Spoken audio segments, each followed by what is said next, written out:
Natco pharma கம்பெனில ஒரு update ஒன்று வந்திருக்கு. அது என்ன அப்படின்னு சொல்லிட்டு பார்க்கும்போது, ஆகஸ்ட் 17ல இருந்து 21 வரைக்கும் அவங்களோட விசாகப்பட்டினம் ஃபெசிலிட்டில யுஎஸ்எஃப்டிஏ சைட்ல இருந்து எஃப்டிஏ வந்து இன்ஸ்பெக்ஷன் வந்து பண்ணியிருந்தாங்க. எதுக்காக அப்படின்னா, யூஎஸ்ல ஏதோ ட்ரக் வந்து இம்போர்ட் பண்ணணும் அப்படின்ற பட்சத்துல கண்டிப்பா அதுக்கேற்ற மாதிரி அந்த ஒரு ஸ்டாண்டர்ட்ஸ் வந்து இவங்க மெயின்டைன் பண்ணியிருக்கணும். ஸோ அதுக்காக அந்த ஃபெசிலிட்டி வந்து இன்ஸ்பெக்ஷன் பண்ணும்போது, அந்த ஒரு 4 அப்சர்வேஷன் முடிச்சுட்டு ஃபார்ம் 483 வந்து கொடுத்துட்டு போயிருக்காங்க.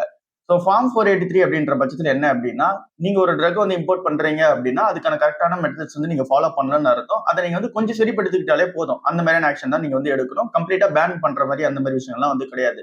இதுக்கு ஒரு டைம் லைன் கொடுத்துருவாங்க. இப்ப நாட்கோ ஃபார்மா கொடுத்துருக்குது 15 நாள். இந்த ஒரு 15 நாள்ல இவங்க எப்படி அந்த ட்ரக்கை மேக் பண்ணாங்களோ, அந்த மேனுஃபேக்சரிங் அந்த ஒரு ஃபெசிலிட்டி இருக்கு பாத்தீங்களா, அதை ப்ராப்பரா இவங்க சொல்ற மாதிரி மாத்திக்கிட்டாங்கனாலே போதும். ஒரு பெனிஃபிட்டா தான் இருக்கும் நாட்காக்கு. இல்ல அவங்க மாத்திக்கல அப்படின்ற பட்சத்துல நாட்கோவோட அந்த ஒரு மேனுஃபேக்சரிங் ஃபெசிலிட்டியை பேன் பண்றதுக்கான சான்ஸ் இருக்கு. இப்போதைக்கு இது வந்து பார்க்கும்போது ஓரளவுக்கு டீசெண்டா தான் வந்து இருக்கு. நாட்கோ ஃபார்மும் என்ன சொல்றாங்க அப்படின்னா, எங்களால இந்த ஒரு 15 நாள் நீங்க கொடுத்த டைம் லைனுக்குள்ள எங்களால இந்த ஒரு அப்சர்வேஷன்ஸ் வந்து பாத்தீங்கன்னா சரி பண்ணிக்க முடியும் அப்படின்ற மாதிரி சொல்லியிருக்காங்க. இது ஒரு நல்ல டேட்டா தான் நம்ம பார்த்தாகணும். பட் ஆனா என்ன அப்படின்னா, இதுக்காக ஷேர் பிரைஸ் அடிச்சாங்கனாலும் அதுக்கான சான்ஸ் வந்து இருக்கு. ஏன் அப்படின்னா இது ஒரு நெகட்டிவான நியூஸ் டேட்டா தான் நம்ம வந்து பார்த்தாகணும். இது அப்பப்போ வந்து நடக்கும். ஸோ இப்பயும் வந்து நடந்திருக்கு. இந்த Q1 சரியில்லாம வந்து இருந்துச்சு. அதனால இந்த ஒரு ஷேரை போட்டு அடிச்சுட்டே இருந்தாங்க. பட் ஆனா பெருசா வந்து விழல. நான் எக்ஸ்பெக்ட் பண்ணத விட ஒன்னும் பெருசா வந்து விழல. ஸோ இந்த ஒரு ரீசனாலையும் அடிச்சாங்க அப்படின்னா நம்ம கன்சிடர் பண்ணதுக்கான டைமா பார்ப்போம். ஐசிஐசிஐ செக்யூரிட்டிஸ் வந்து ஓவரால் பிரைவேட் செக்டர் பேங்க்ஸ் மேலலாம் என்ன மாதிரியான ரேட்டிங்ஸ்லாம் வச்சிருக்காங்க அப்படின்னு சொல்லிட்டு பார்ப்போம். அவங்க நிறைய விஷயங்கள் வந்து டிஸ்கஸ் பண்ணியிருக்காங்க. இந்த ஒரு பினான்சியல் 2027 ஹெல்த்தியான net interest margin, credit growth சூப்பரா வந்து இருக்கும். மக்கள் அதிகமா கடன் வந்து பாத்தீங்கன்னா வாங்குவாங்க. அதனால பேங்க்ஸ் எல்லாருக்கும் பெனிஃபிட்டா இருக்கும்னு சொல்லிட்டு டிடி எல்லாம் வந்து சொல்லியிருக்காங்க. இந்த ஒரு பினான்சியல் 2027 சூப்பரா இருக்கும் பேங்க்ஸ் எல்லாருக்கும் அப்படின்னு சொல்லியிருக்காங்க. அப்படி பேங்க்ஸ் எல்லாருக்கும் சூப்பரா இருக்கும் அப்படின்னா ஆஸ் இன்வெஸ்டரா நீங்க எந்த மாதிரியான ஸ்டாக்ஸ் எல்லாம் பார்க்கணும் அப்படின்னு சொல்லி அவங்க சொல்றாங்க அப்படின்னா, பிரைவேட் செக்டர் பேங்க்லயே பெரிய பிரைவேட் செக்டர் பேங்க்ஸ் வந்து பார்க்க சொல்றாங்க. HDFC, கோட்டக், அப்புறம் வந்து ஆக்சிஸ் பேங்க். இது மூணுத்து மேலேயும் பை ரேட்டிங் வந்து வைக்கிறாங்க. ஏன் இந்த பேங்க்ஸ் இவங்க நம்புறாங்க அப்படின்னா, இவங்களோட வேல்யூவேஷன்ஸ் கம்பேரிட்டிவா வந்து பார்க்கும்போது கொஞ்சம் கம்மியா இருக்கு. அதனால இந்த பேங்க்ஸ் மேல பை ரேட்டிங் வந்து வைக்கிறாங்க. ஹோல்ட் ரேட்டிங் எது எதெல்லாம் வைக்கிறாங்க அப்படின்னா, எஸ் பேங்க், ஃபெடரல் பேங்க், அப்புறம் பந்தன் பேங்க் இது மாதிரிலாம் ஹோல்ட் ரேட்டிங் வந்து வைக்கிறாங்க. என்ன ரீசனால இதெல்லாம் ஹோல்ட் பண்றாங்க அப்படின்னா, கொஞ்சம் கம்பேரிட்டிவ் வேல்யூஷன்ஸ் கொஞ்சம் அதிகமா இருக்கு. இதனால இந்த ஒரு 3 பேங்க் வந்து பை ரேட்டிங், இது வந்து பாத்தீங்கன்னா ஹோல்ட் ரேட்டிங் வந்து வைக்கிறாங்க. ஓவரால் பேங்கிங் இண்டஸ்ட்ரி எப்படி க்ரோ ஆகுது அப்படின்னா, நெட் இன்ட்ரெஸ்ட் இன்கம் வைஸ் பார்க்கும்போது 11% வந்து இயர் ஆன் பேசிஸ்ல க்ரோ ஆயிட்டு வராங்க. இதுல மெயினா மிட் சைஸ் அப்புறம் இந்த ஸ்மால் பேங்க்ஸ் எல்லாம் இருப்பாங்க பார்த்தீங்களா, அவங்க வந்து 15 to 20% க்ரோ ஆகுறாங்க. பெரிய பேங்க்ஸ் HDFC அப்புறம் வந்து ஆக்சிஸ் பேங்க்ல இவங்க வந்து 7 to 8% தான் க்ரோ ஆகுறாங்க. சோ இதுல இருந்து ஓவரால் என்ன தெரியுது அப்படின்னா, பினான்சியல் 2027 பேங்க்ஸுக்கு சூப்பரா தான் வந்து இருக்க போகுது. நம்ம இந்த ஒரு மிட் சைஸ் பேங்க் இவங்க சொன்னாங்க பாத்தீங்களா, ஹோல் பொசிஷன்ல அது எல்லாமே அதே மாதிரி தான் வந்து இருக்கு. ஏன் அப்படின்னா கொஞ்சம் வேல்யூஷன்ஸ் அதிகமா வந்து இருக்கு. இவங்க சொல்ற லார்ஜ் செக்டர் பேங்க்ஸ்ல கோட்டக் தவிர HDFC அண்ட் ஆக்சிஸ் ரெண்டுமே கன்சிடர் பண்ற ரேஞ்சில் தான் வந்து இருக்கு. டாடா மோட்டர்ஸ் என்ன பிளான் பண்றாங்க அப்படின்னா, இந்த செப்டம்பர் 1க்கு அப்புறமா 25,000 ரூபாய் வந்து ஒரு சில வண்டிகள் மேல ஏத்துறதா வந்து பிளான் பண்ணி வச்சிருக்காங்க.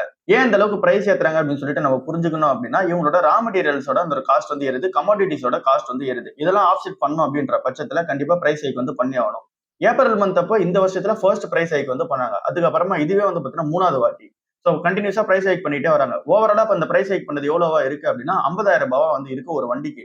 இந்த ஒரு பிரைஸ் ஹைக் பண்ணாம விட்டாங்க அப்படின்னா இவங்களுக்கு வந்து பெனிஃபிட்டா தான் இருக்கும். அதிகமான கார் சேல்ஸ் வந்து நடக்கும்னு சொல்லி நம்ம யோசிக்க கூடாது. ஆஸ் இன்வெஸ்டரா வந்து பார்க்கும்போது இவங்க பிரைஸ் ஹைக் பண்ணாதான் இவங்களோட மார்ஜின் வந்து அதிகமாகும். இல்ல அப்படின்னா இந்த கம்பெனி மார்ஜின் வந்து பிரஷர் வந்து ஃபேஸ் பண்ண ஆரம்பிச்சிருவாங்க. சோ அதனால பிரைஸ் ஹைக் பண்றது பெட்டரா தான் வந்து இருக்கு. இன்னமும் அப்கமிங்ல நிறைய பிளான்ஸ் வந்து இருக்கு. புது வண்டி எல்லாம் லான்ச் பண்றதுக்கு. அந்த டைம்ல இதே மாதிரி கமாடிட்டிஸ் பிரைஸ் எல்லாமே அதிகமா இருந்துச்சு அப்படின்னா பிரைஸ் ஹைக் வந்து பண்ணுவாங்க. மஹேந்திரா அண்ட் மஹேந்திரா ஒரு புது ஸ்ட்ராட்டஜி உள்ள வராங்க. குளோபல் லெவல்ல வந்து பாத்தீங்கன்னா பிக்கப் வண்டியை வந்து அதிகமா வந்து கொடுக்கறதுக்கு ஒரு வண்டி வந்து லான்ச் பண்ண போறாங்க. ஸ்கார்பியோ லைஃப் ஸ்டைலர் அப்படின்ற ஒரு வண்டி வந்து பிக்கப் வண்டி வந்து பாத்தீங்கன்னா லான்ச் பண்ண போறாங்க இப்ப மார்க்கெட்ல. இது வந்து அடுத்த வருஷம் 2027 ஏப்ரல் அப்பதான் உள்ள வரும் அப்படின்றது எக்ஸ்பெக்டேஷன்ஸா வந்து இருக்கு. அது உள்ள வந்ததுக்கு அப்புறமா அதோட மார்க்கெட் ஃபுல்லாவே எக்ஸ்போர்ட்ல அதிகமா இருக்கணும் அப்படின்றது இவங்களோட வந்து ஒரு பிளானா வந்து இருக்கு. எக்ஸாம்பிளுக்கு South Africa, Australia, Middle East, அப்புறம் வந்து லாட்டின் அமெரிக்கா இந்த இடத்தெல்லாம் எக்ஸ்போர்ட் பண்ணிடணும் இந்த வண்டியை. இங்க இந்தியன் மார்க்கெட்டை விட கம்பேர் பண்ணும்போது குளோபல் மார்க்கெட்ல பிரசன்ஸ் அதிகமா இருக்கணும் இந்த ஒரு லைஃப் ஸ்டைல் பிக்கப் வண்டிக்கு. அந்த ஒரு பிளான்ல வந்து போறாங்க. மஹேந்திரா அண்ட் மஹேந்திரோட ஆட்டோமேட்டிக் எக்ஸ்போர்ட் வந்து 18.2% வந்து பாத்தீங்கன்னா இன்க்ரீஸ் ஆயிருக்கு. 41,000 வண்டி வந்து வித்திருக்காங்க. ஓவரால் ஆட்டோமேட்டிவ் வந்து எக்ஸ்போர்ட்ஸ் வந்து பண்றது இல்ல. சோ இப்போ இந்த ஒரு புது வண்டியை லான்ச் பண்றதும் இன்னும் அதிகமான வால்யூம்ல வந்து லான்ச் பண்ண போதா சொல்லியிருக்காங்க. இவி பெனிட்ரேஷனை பொறுத்தல டோட்டல் எஸ்இவி சேல்ஸ் வந்து அதிகமா இருக்கு. 0% இருந்து 12% டக்குனு வந்து மார்க்கெட் ஷேர் வந்து பிடிச்சிருக்காங்க ஈவில. 16 இருந்து 17 மாசத்துல இது வந்து நடந்திருக்கு. BE6, XEV7, அப்புறம் XEV-யோட 9S இது எல்லாமே சூப்பரா வந்து இருக்கு. இது மஹேந்திரா அண்ட் மஹேந்திராக்கு ஒரு நல்ல அப்டேட்டா தான் வந்து இருக்கு. டாடா மோட்டார் பேசஞ்சர் வெஹிக்கிளும் கன்சிடர் பண்ற மாதிரி தான் இருக்கு. மஹேந்திரா அண்ட் மஹேந்திராவும் ஓரளவுக்கு டீசென்டான ரேஞ்சில் தான் இருக்கு கன்சிடர் பண்றதுக்கு. அடுத்ததா சன்ஃபார்மால ஒரு அப்டேட் வந்து நடந்திருக்கு. 11 ஐ டிராப்ஸ் வந்து பாத்தீங்கன்னா வாலண்டரி ரீகால் வந்து பண்ணிருக்காங்க. பட் ஆனா அந்த ஒரு வாலண்டரி ரீகால் பண்ணாங்க பாத்தீங்களா, அது கரெக்டா ரீகால் நடந்திருக்கான்னு கேட்டீங்கன்னா அந்த இடத்துல கொஸ்டின் மார்க் வந்து இருக்கு. அதை பத்தி தான் நம்ம வந்து டீடைலா வந்து பார்க்க போறோம். ஃபர்ஸ்ட் சன்ஃபார்ம் வந்து எது வாலண்டரியா ரீகால் பண்றாங்க அப்படின்னா 11 ஆப்தல்மிக் ப்ராடக்ட்ஸ் வந்து பாத்தீங்கன்னா ரீகால் வந்து பண்றாங்க. இது இந்த ஒரு ட்ரக் எல்லாமே ஹைட்ராப்புக்கான அந்த ஒரு ட்ரக்கா வந்திருக்கு. அந்த பேட்சஸ்ல வந்து பாத்தீங்கன்னா கன்சர்ன்ஸ் இருக்க ரீசனால ரீகால் வந்து பண்ணாங்க. பட் ஆனா அந்த ரீகால் கரெக்டா நடந்துச்சா அங்கதான் கொஸ்டின் மார்க் வந்து இருக்கு. இவங்க ரீகால் வந்து அனௌன்ஸ்மெண்ட் பண்ணிட்டாங்க. பட் ஆனா இங்க டாக்டர்ஸ், ஹாஸ்பிட்டல், பார்மசிஸ் எல்லாருமே வந்து பாத்தீங்கன்னா இன்னும் ஒரு சில பேர்கிட்ட இருக்கிறதா வந்து சொல்றாங்க. லோக்கல் பார்மசிஸ்லாம் இன்னும் அந்த ட்ரக் வந்து குடுக்கிறதா சொல்றாங்க. அப்படி ரீகால் இவங்க குடுக்குறாங்க அப்படின்னா கரெக்டா எல்லாருமே வந்து ரீகால் அந்த ஒரு பேட்சஸ் எல்லாமே திரும்ப வந்து குடுத்துருக்கணும்ல இவங்க கிட்ட. பட் ஆனா ரீகால் நிறைய ப்ராடக்ட் வந்து ஆகல. சோ அதனால என்ன பண்றாங்க அப்படின்னா எக்ஸ்பர்ட்ஸ் எல்லாரும் என்ன சொல்றாங்க அப்படின்னா ரியல் டைம் ரீகால் சிஸ்டம்ன்றது கண்டிப்பா ஒண்ணு வேணும். அது வந்து டிஜிட்டலாவும் சரி, அப்புறம் ரியல் டைம்லயும் சரி, மேனுஃபேக்சர் அப்புறம் வந்து ரெகுலேட்டர் இவங்க எல்லாருமே இமிடியேட்டா வந்து ரீகால் பண்ண சொல்றாங்க அப்படின்னா பார்மசிஸ் அப்புறம் வந்து டாக்டர்ஸ் அப்புறம் வந்து இங்க ஹாஸ்பிட்டல்ஸ் இவங்க இருக்க நோட்டிபிகேஷன் வந்து போகணும் ரீகால் வந்து நடக்கணும் அப்படின்னு சொல்லிட்டு சொல்றாங்க. இது ஒரு அப்டேட்டா வந்திருக்கு. இப்ப நம்ம ஐபிஓ பக்கம் போவோம். இன்னைக்கான நாள்ல லலிதா ஜுவல்லரி மார்ட் ஐபிஓ வந்து லிஸ்ட் ஆக போகுது. சோ இப்ப லிஸ்ட் ஆகும்போது எவ்வளவு பர்சன்ட் லிஸ்டிங் கிடைக்கிறதுக்கான சான்ஸ் இருக்க மாதிரி தெரியுது அப்படின்னா 30% மேல வந்து தெரியுது. எக்ஸாக்டா சொல்லணும் அப்படின்னா 37% லிஸ்டிங் கிடைக்கிறதுக்கான சான்ஸ் வந்து இருக்கு. இப்ப இந்த லலிதா ஜுவல்லரியா லாங் டேர்ம் பர்பஸ் பார்க்கலாமா, இல்ல லிஸ்டிங்காக பார்க்கலாமா, இல்ல லிஸ்ட் ஆனதுக்கு அப்புறமா புதுசா கன்சிடர் பண்ணலாமா என்ற கொஸ்டின்ஸ்க்கான ஆன்சர்ஸ் பார்க்கும்போது வேல்யூஷன்ஸ் ஓரளவுக்கு சீப்பா தான் வந்து உள்ள வராங்க. அதனால ஐபிஓ வந்து நீங்க அப்ளை பண்ணி வச்சிருக்கீங்க அப்படின்னா லாங் டேர்ம் பர்பஸ்க்கு பெட்டரா தான் வந்து இருக்கு. உங்களுக்கு லலிதா ஜுவல்லரி பத்தி கண்டிப்பா தெரியும். சோ அந்த ஒரு பிராண்ட் மேல உங்களுக்கு நம்பிக்கை இருக்கு அப்படின்ற பட்சத்துல நீங்க வந்து யூஸ் பண்ணலாம். டயர் 2 அண்ட் தென் டயர் 3 சிட்டிஸை பொறுத்தவரை அந்த அளவுக்கு பிரசன்ஸ் வந்து இவங்களுக்கு இருக்கு. ஓரளவுக்கு இங்க கோல்ட் ஜுவல்லரியில நல்ல மார்க்கெட் வந்து வச்சிருக்காங்க. சோ அதனால லாங் டேர்ம் பர்பஸ்க்கு ஓகேவா இருக்கு. ஒருவேளை நீங்க வந்து ஷார்ட் டேர்ம் பர்பஸ்க்காக பாக்குறீங்க அப்படின்னா அப்ப லிஸ்டிங்காக பார்க்கறது பெட்டர் தான். அதுக்கப்புறம் திரும்ப ஷேர் பிரைஸ் இறங்கும்போது நீங்க கன்சிடர் பண்ணா பெட்டரா இருக்கும். புதுசா கன்சிடர் பண்றவங்களுக்கு வேல்யூஷன் கொஞ்சம் அதிகமா தான் வரும்னு நினைக்கிறேன். 11 to 12ன்றது பிரைஸ் ட்ரெண்டிங்ஸா இருக்கு. அவங்களோட அப்பர் பேண்ட் வந்து பார்க்கும்போது. இப்ப அது கூட வந்து பாத்தீங்கன்னா 30% பிரீமியம்ல தான் லிஸ்ட் ஆக போகுது. அப்படின்னா வேல்யூஷன் வந்து கண்டிப்பா அதிகமாயிடும். ஒரு 16 to 17ன்றது பிரைஸ் ட்ரெண்டிங்ஸா வந்து இருக்கும். 14 கீழ வந்துச்சுன்னா நம்ம கன்சிடர் பண்ணிக்கலாம். 17ன்றது அதிகம். அதனால நம்ம வெயிட் பண்ணி பார்த்து கன்சிடர் பண்றது பெட்டரா இருக்கும். கொஞ்சம் கரெக்ஷன் வந்து நடக்கணும். இது இந்த ஐபிஓ. அடுத்ததா டென்சன் இன்ஸ்ட்ருமெண்ட்ஸ் ஐபிஓ டே 3 இன்னைக்கு. இன்னைக்கான கிரே மார்க்கெட் பிரீமியம் அமௌண்ட் வந்து 300 ரூபாவை கிராஸ் பண்ணிருக்கு. அப்படின்னா 100% லிஸ்டிங் கிடைக்கிறதுக்கான சான்ஸ் வந்து இருக்கு. இதுக்கான ஸ்ட்ராங்கான டிமாண்டும் பேக்டப்ல வந்து இருக்கு. இதை பத்தி டீடைலா வந்து பார்ப்போம். இன்னைக்கு தான் லாஸ்ட் டே. அப்ளை பண்ணாதவங்களுக்கு இன்னைக்கு நல்லா அப்ளை பண்றதுக்கான பெட்டரான சான்ஸா வந்து இருக்கு. ஐபிஓட அப்பர் பேண்டான பிரைஸே வந்து 300 ரூபாய் தான். அது கூட 301 ரூபாய் வந்து பாத்தீங்கன்னா சேர்ந்து 100% மேல லிஸ்டிங் கிடைக்கிறதுக்கான சான்ஸ் இருக்கு. டென்சன் இன்ஸ்ட்ருமெண்ட்ஸ் ஐபிஓ பொறுத்த அளவுல டே 2 அன்னைக்கு என்ன நடந்துச்சு அப்படின்னா ஐபிஓ வந்து ஃபுல்லா சப்ஸ்கிரைப் ஆயிட்டு 22 மடங்கு அதிகமா வந்து சப்ஸ்கிரைப் வந்து நடந்திருக்கு. என்ஐஏ போர்ஷன் வந்து 53 மடங்கு ஓவரால் அதிகமா சப்ஸ்கிரைப் நடந்திருக்கு. ரீட்டைல்ஸ் வந்து பொறுத்தல 19 மடங்கு அதிகமா நடந்திருக்கு. கியூஏபிஸ் வந்து 3.3 மடங்கு அதிகமா வந்து நடந்திருக்கு. ஐபிஓ சப்ஸ்கிரிப்ஷன் டிமாண்ட் வந்து சூப்பரா இருக்கு. பேக்டப்பே நல்ல ஒரு டிமாண்ட் வந்து கொடுத்துட்டு வராங்க. சோ இப்போ இந்த ஐபிஓ வந்து இன்னைக்கு நாள் டே 3 தானே கண்டிப்பா அப்ளை பண்ணமான்னு கேட்டீங்கன்னா அப்ளை பண்றதுக்கான சான்ஸா தான் வந்து இருக்கு. அப்ளை பண்ணீங்கன்னா லிஸ்டிங் கிடைக்கிறதுக்கான சான்ஸ் வந்து இருக்கு. இந்த வாரத்திலுமே நிறைய ஐபிஓ வந்து வரப்போகுது. அதுல ஒரு சில ஐபிஓஸ் வந்து 50% மேல லிஸ்டிங் கிடைக்கிறதுக்கான சான்ஸ் வந்து இருக்கு. அடுத்த ஐபிஓஸ் வந்து நாள்ல இருந்து நம்ம டிஸ்கஸ் வந்து பண்ணுவோம். ட்ரெண்ட் கம்பெனி வந்து 5500 ரூபாய் பீக் பிரைஸ்ல இருந்து இப்ப 45% வந்து பாத்தீங்கன்னா ஃபால் ஆயிருக்கு. அப்ப அந்த பிரைஸ் ட்ரெயினிங்ஸ் வந்து எவ்வளவு இருந்துச்சு அப்படின்னா பீக்ல இருக்கும்போது 150ன்றது பிரைஸ் ட்ரெயினிங்ஸா வந்து இருந்துச்சு. பட் ஆனா இப்ப இருக்குது 87ன்றது பிரைஸ் ட்ரெயினிங்ஸா வந்து இருக்கு. இன்னமும் கம்மியாகிறதுக்கான சான்ஸ் வந்து இருக்கு. பட் ஆனா என்ன சொல்றாங்க அப்படின்னா பெரிய பெரிய அனலிஸ்ட் என்ன சொல்றாங்க அப்படின்னா வேல்யூஷன்ஸ் வந்து கொஞ்சம் இறங்கி இருக்க மாதிரி தான் இருக்கு. பட் ஆனாலும் இப்பவுமே ஓவர் பிரைஸ்ல தான் வந்து இருக்கு. என்ன ரீசன்லாம் வச்சு சொல்றாங்க அப்படின்னா பிரீமியமான வேல்யூஷன் அதை நம்ம ஒத்துக்கிட்டு தான் ஆகணும். அதை ஜஸ்டிஃபை பண்ற அளவுக்கு இவங்களோட ஏர்னிங்ஸ் வந்து ஏற ஆரம்பிக்கல. ஜூடியா வந்து எக்ஸ்பெண்ட் ஆகுது. அதை நாங்க ஒத்துக்கிறோம். கிட்டத்தட்ட 1000 ஸ்டோர்ஸ் கிட்ட வந்து வந்துட்டாங்க. டயர் 2 டயர் 3ல வந்து பாத்தீங்கன்னா சூப்பரா எக்ஸ்பென்ஷன் வந்து பண்றாங்க. அதை நம்ம ஒத்துக்கிட்டு தான் ஆகணும். பட் ஆனா அதுக்கேற்ற மாதிரியான சேல்ஸ் வந்து நடக்குதா அது கொஞ்சம் கம்மியா தான் இருக்கு. ஆதித்யா பிர்லா ஃபேஷன்ஸ் கூட கம்பேர் பண்ணும்போது ட்ரெண்ட் வந்து சூப்பரா பெர்ஃபார்மன்ஸ் பண்றாங்க. பட் ஆனா ட்ரெண்டோட வேல்யூஷன் வந்து பாத்தீங்கன்னா அதிகமா வந்து இருக்கு. இதை தாண்டி என்ன சொல்றாங்க அப்படின்னா இந்த ஒரு Q1 அந்த ஒரு டிஃபரன்ஸ் வந்து தெரியும். ரெவன்யூ 17% growth ஆயிருக்கு. எபிட்டா 33%, ப்ராஃபிட் ஆஃப்டர் டாக்ஸ் வந்து பார்க்கும்போது 22%. சோ இது வந்து ஜஸ்டிஃபை பண்ற அளவுக்கான வேல்யூஷன்ல வந்து இருக்கான்னு கேட்டீங்கன்னா இல்ல. அதனால வந்து பாத்தீங்கன்னா இன்னும் காஸ்ட்லியா தான் இருக்கு அப்படின்னு சொல்லிட்டு சொல்றாங்க. நம்ம வெயிட் பண்ணியே பார்ப்போம். சுவிட்சர்லாந்து கம்பெனி என்னதான் கண்டினியூஸா க்ரோ ஆகிற மாதிரி தெரிஞ்சாலும் அந்த ஒரு Q1 க்ரோ ஆகிற மாதிரி தெரிஞ்சாலும் இவங்களோட மார்ஜின் வந்து பாத்தீங்கன்னா விழ ஆரம்பிச்சிருக்கு. அதை பத்தி நம்ம டீட்டெயிலா வந்து பார்ப்போம். இந்த ஸ்டாக் நம்ம கன்சிடர் பண்றது கிடையாது. என்ன ரீசன் அப்படின்னு சொல்லிட்டு நம்ம வந்து பார்ப்போம். Q1 பொறுத்தல ரெவன்யூ 22% ஏறிச்சு. டெலிவர் பண்ண அந்த ஒரு ரெக்கார்ட் லெவல் வந்து பார்க்கும்போது விண்டர் பேஸ் வந்து பார்க்கும்போது ரெக்கார்ட் லெவல்ல வந்து இருக்கு. பட் ஆனா ப்ராஃபிட் மார்ஜின் வந்து விழுந்திருக்கு. எபிட்டா மார்ஜின் வந்து 19 to 15.15% வந்து விழுந்திருக்கு. ஏன் அது நடந்திருக்கு அப்படின்னா அதிகமான ஸ்பெண்டிங் எக்ஸ்பான்ஷன்லயும் மேனுஃபேக்சரிங் கெபாசிட்டிலையும் புது ப்ராஜெக்ட்ஸ்லயும் வந்து பண்ணிக்கிட்டு இருக்காங்க.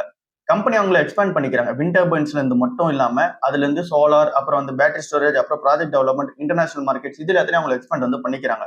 10 ஜிகாவாட்கான ஆனுவல் ரினியூவபிள் சேல்ஸ் வந்து பாத்தீங்கன்னா நடக்கிறதுக்கான சான்ஸ் வந்து இருக்கு. சுவிட்சர்லாந்தோட ஆர்டர் புக்கும் வந்து இங்க 6.1 ஜிகாவாட்டுக்கு வந்து இருக்கு. பட் ஆனா பெரிய கொஸ்டினா வந்து இருக்குது சுவிட்சர்லாந்து வந்து இப்ப என்ன அளவுக்கான அந்த ஒரு growth வந்து மெயின்டைன் பண்றாங்களோ அதே லெவல்ல மெயின்டைன் பண்ணுவாங்களா அதுக்கேற்ற மாதிரி மார்ஜின்ஸ் இம்ப்ரூவ் ஆகுமா? பட் ஆனா மார்ஜின் இம்ப்ரூவ் ஆகுது கொஞ்சம் கஷ்டமா இருக்கிற மாதிரி வந்து இருக்கு. அதனால இந்த சுவிட்சர்லாந்து பக்கம்லாம் நம்ம வந்து போகாம இருக்கும். சோ இதை தாண்டி இந்த ஒரு கம்பெனி நிறைய வந்து பாத்தீங்கன்னா கேசஸ்ல இன்வால்வ்மெண்ட் வந்து நடந்திருக்கு. அதனால நம்ம இந்த ஷேர் பக்கம் போகாம இருக்கிறதே பெட்டரா வந்து இருக்கு. ஆர்டிபிஷியல் இன்டெலிஜென்ஸ் வச்சு வரக்கூடிய ஜாப்ஸ் மார்க்கெட்டை பத்தி ஒரு டேட்டா வந்து வந்திருக்கு. அந்த ஒரு டேட்டால இருந்து நமக்கு என்ன தெரிய வருது அப்படின்னா 2022ல 6 லட்சம் பேர் வந்து எடுத்தாங்க. இங்க ஓவரால் இந்த IT ஐடி கம்பெனில. பட் ஆனா இப்ப 2026ல எடுக்கிறது 1,00,000 பேருக்கு மேலதான் வந்து இருக்கு. 6,00,000 பேருக்கு மேல எடுத்த அந்த ஒரு ஐடி கம்பெனிஸ் இப்போ 1,00,000 பேர் தான் எடுக்கிறாங்க. ஏன் அப்படின்னா ஆர்டிபிஷியல் இன்டெலிஜென்ஸ் உள்ள வந்துருச்சு. இன்னமும் கம்மியாக போகுதுன்றது இருக்கிற ஒரு விஷயமா இருக்கு. இதை பத்தி நம்ம டீட்டெயிலா வந்து பார்ப்போம். சோ ஏஐ ஜாப்ஸ்ன்றது இங்க லிங்க்டின்ல வந்து போஸ்ட் பண்ணிக்கிட்டு தான் இருக்காங்க எல்லா கம்பெனிஸுமே. 66 ஜாப்ஸ் வந்து இந்த ஒரு வருஷத்துல மட்டும் போஸ்ட் பண்ணிருக்காங்க. அதுக்கேற்ற மாதிரி என்ன ஹையரிங் வந்து பார்த்தீங்கன்னா நடந்துட்டு இருக்கு. பட் ஆனா ஃப்ரெஷ் ஹையரிங்ஸ் எடுக்கிறாங்களா? எடுக்கிறது கிடையாது. 6,00,000 பேர் 2022 எடுத்தவங்க இப்ப ஆனா எடுக்கிறது கிடையாது. 1,00,000 பேர் தான் வந்து எடுக்கிறாங்க. ஏன் புது ஆட்களை எடுக்க மாட்றாங்க? ரிப்பிட்டேட்டிவான டாஸ்க் எல்லாத்தையுமே பண்றதுக்கு ஏஐ வந்து உள்ள வந்துருச்சு. இந்த டேட்டா என்ட்ரி, அப்புறம் வந்து இங்க பேசிக் லெவலான கம்ப்யூட்டிங் ஜாப்ஸ், அப்புறம் வந்து என்ட்ரி லெவல் ஜாப்ஸ் இது எல்லாத்தையுமே வந்து இங்க ஏஐ வந்து பார்த்தீங்கன்னா பண்ண ஆரம்பிக்குது. அதனால என்ட்ரி லெவல் ஜாப்ஸ் எல்லாமே வர மாட்டேங்குது. அப்ப எங்க ஆப்பர்ச்சுனிட்டி இருக்கு அப்படின்னு சொல்லிட்டு பார்க்கும்போது, ஒரு ஏஐ இன்ஜினியருக்கு வந்து பார்த்தீங்கன்னா ஆப்பர்ச்சுனிட்டி வந்து இருக்கு. அவங்க வந்து அந்த ரிப்பிட்டேட்டிவான டாஸ்க் பண்றதுக்கு ஒரு மாடல் வந்து கிரியேட் பண்றாங்க பார்த்தீங்கன்னா, அந்த மாடல் கிரியேஷன்ல வந்து பார்த்தீங்கன்னா யாரெல்லாம் இன்வால்வ்மென்ட் ஆகுறாங்களோ அவங்களுக்கு அதிகமான சேலரி வந்து இருக்கு. பட் ஆனா ரிப்பிட்டேட்டிவான டாஸ்க்ல வந்து உள்ள போகலாம்னு நினைக்கிறவங்களுக்கு இப்ப இருக்கிற மார்க்கெட் பெஸ்ட்டா வந்து கிடையாது. இது ஏஐ ஜாப் மார்க்கெட்டோட ரிப்போர்ட்டா வந்து இருக்கு. சோ நீங்களும் இப்ப ஃப்ரெஷரா இருக்கீங்க அப்படின்னா, இப்போ ஜாப் மார்க்கெட் பொறுத்தவரை ரொம்பவே வந்து வீக்கா தான் வந்து இருக்கு. சோ அத நீங்க வந்து தெரிஞ்சுக்கங்க. இன்னைக்கான நல்ல மார்க்கெட் எப்படி இருக்க போகுது? கிஃப்ட் நிஃப்டியோட சிக்னல் படி 47 பாயிண்ட்ஸ் வந்து பிளஸ்ல வந்து இருக்கு. ஏசியன் மார்க்கெட்ஸ் எல்லாமே கொஞ்சம் வீக்கா தான் இருக்காங்க. ஜப்பான், சவுத் கொரியா, அப்புறம் வந்து ஹாங்காங் மார்க்கெட் எல்லாமே வீக்கா இருக்காங்க. யுஎஸ் மார்க்கெட் எப்படி இருக்கு? அவங்களுமே ஃபியூச்சர்ஸ் வந்து இங்க நெகட்டிவ்ல தான் க்ளோஸ் ஆயிருக்கு. எல்லாருக்குமே வந்து பாத்தீங்கன்னா மார்க்கெட் வந்து கொஞ்சம் வந்து பாத்தீங்கன்னா நெகட்டிவா தான் வந்து இருக்க மாதிரி இருக்கு. Global market. பாண்ட் மார்க்கெட் எப்படி இருக்கு அப்படின்னு சொல்லிட்டு பார்க்கும்போது 10 இயர்க்கான அந்த ஒரு பாண்ட் ஈல்டு வந்து பார்க்கும்போது 4.73% வந்து பாத்தீங்கன்னா மெயின்டைன் ஆயிட்டு இருக்கு. இது வந்து குளோபல் ஸ்டாக் மார்க்கெட்டே கொஞ்சம் வந்து பிரஷர் போட்டுட்டு தான் வந்து இருக்கு. ஃபாரின் இன்வெஸ்ட்மெண்டோட ஃப்ளோஸ் வந்து பாத்தீங்கன்னா கொஞ்சம் கம்மியாயிட்டு தான் வந்து இருக்கு. இங்க க்ரூட் ஆயிலும் வந்து ஒரு பிரஷர் போடுது. $93 பர் பேரல் வந்து ட்ரேட் ஆயிட்டு இருக்கு. இன்னும் அந்த வார் சூழல் வந்து முடியிற மாதிரி தெரியல. ஓவராலா இதுல வந்து இருக்க மார்க்கெட் நியூஸா வந்து இருக்கு. எஃப்ஐஎஸ் கண்டினியூஸா செல் ஆஃப் வந்து பண்ணிட்டு இருக்காங்க. லாஸ்ட் டே கூட இந்த மார்க்கெட் ஓப்பன் ஆகும்போது 500 கோடி ரூபாய்க்கு மேல வித்து இருக்காங்க. டிஐஎஸ் வந்து 2,000 கோடி ரூபாய்க்கு மேல பை பண்ணி மார்க்கெட் வந்து பாத்தீங்கன்னா ஸ்டேபிள் பண்ணி வச்சிட்டு இருக்காங்க. So இதெல்லாம் தான் இன்னைக்கான ஓவரால் மார்க்கெட் நியூஸா வந்திருக்கு. இதை தாண்டி பெருசா ஷேர் ஸ்பெசிஃபிக்கான நியூஸ் எதுவும் லாஸ்ட் ஒரு 3 நாள்ல வந்து வரல. இன்னைக்கான நாள் மார்க்கெட்டோட ரியாக்ஷன்ஸ் பொறுத்து நம்ம நாளைக்கு வந்து டிஸ்கஸ் பண்ணுவோம். என்னென்ன ஸ்டாக்ஸ் எல்லாம் எப்படி நடந்திருக்குன்னு சொல்லிட்டு. இவ்வளவுதான் இன்னைக்கான ஓவரால் வீடியோ. அடுத்த வீடியோல சந்திப்போம். பாய்.